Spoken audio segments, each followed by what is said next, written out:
Kebakaran hebat di Pelabuhan Pelindo, Tegal, 9 kapal nelayan hangus, penyebab masih diselidiki.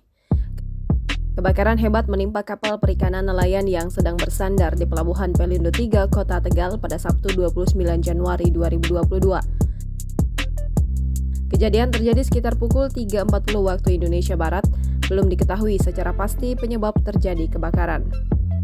Data sementara Polres Tegal Kota, kapal perikanan yang terbakar berjumlah 9 kapal. Kapolres Tegal Kota AKBP Rahmat Hidayat mengatakan penyebab kebakaran belum diketahui secara pasti, karena pihaknya harus melakukan proses penyelidikan dan penyidikan. Tetapi untuk sementara ini jumlah kapal yang terbakar ada 9 kapal. AKBP Rahmat menjelaskan pihaknya masih fokus dengan evakuasi dan melokalisasi kapal-kapal yang terbakar, karena saat ini banyak kapal perikanan yang sedang bersandar untuk mengurus perizinan. Jumlahnya ada ratusan kapal.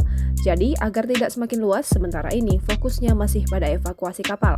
AKBP Rahmat bersyukur proses evakuasi berjalan lancar dan dibantu oleh para pemilik kapal dan anak buah kapal. Mereka secara kompak bersama-sama untuk mengevakuasi.